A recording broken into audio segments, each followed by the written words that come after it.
Merci d'avoir choisi WatchWeb TV. Madame, Monsieur, bonsoir et bienvenue dans Fait du jour de ce lundi 30 octobre 2017.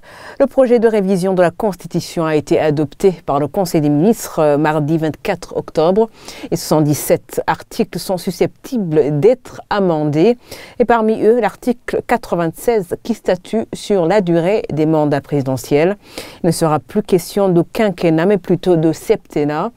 Pour Jean de Dieu Moutabazi, président du parti Radebou, cette révision de la Constitution vient au moment opportun, d'autant plus qu'elle résulte d'un souhait émis par la population. Je propose de suivre Jean de Dieu Moutabazi. La révision de la Constitution a suivi un processus légal parce qu'elle est prévue par la Constitution elle-même qui doit être révisée.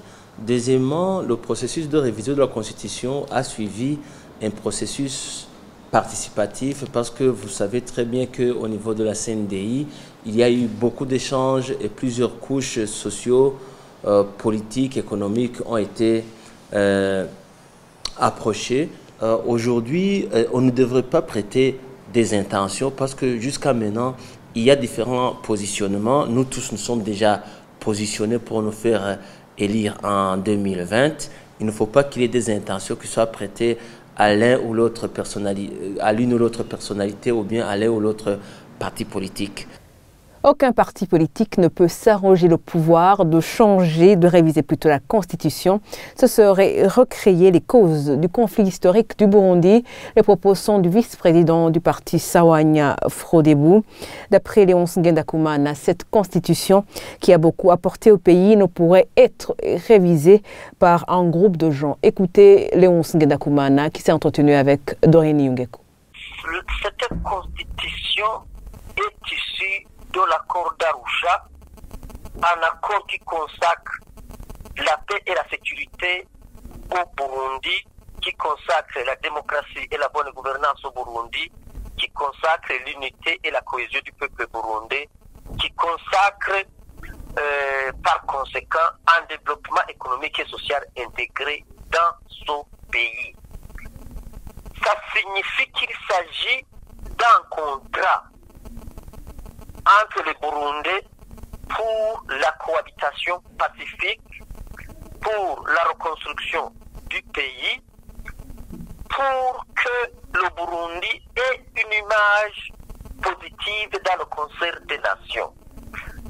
Alors, aucun individu, aucun groupe d'individus ou aucun parti politique, soit-il au pouvoir, ne peut s'arroger le droit de réviser cette constitution unilatéralement. Ça serait recréer les causes historiques du conflit burundais. Alors comment pouvons-nous comprendre aujourd'hui qu'un groupe de gens peut s'enfermer quelque part et vouloir ajouter drame au drame? Et le président de la plateforme de l'opposition en exil, Sénared, quant à lui, regrette que dans ce projet de loi de révision de la Constitution, tout ce qui vient des accords d'Arusha ait été changé. Charles Nittige estime aussi que le président Pierre Nkurunziza vient d'enterrer les pourparlers d'Arusha. Je propose de le suivre.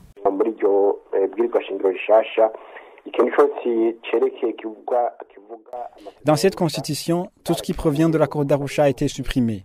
Cela signifie que le président Nkurunziza efface définitivement l'accord d'Arusha. Autre chose importante est qu'en amendant la Constitution, Nkurunziza vient de dévoiler à la communauté internationale, surtout à la sous-région qui s'est investie dans le dialogue inter-burundais pour trouver une voie de sortie de cette crise qui n'a plus besoin d'eux. Il leur dit « Occupez-vous de vos affaires et moi, de mon côté, je continue mon chemin ». Il vient donc de mettre un terme au dialogue inter-burundais d'Arusha.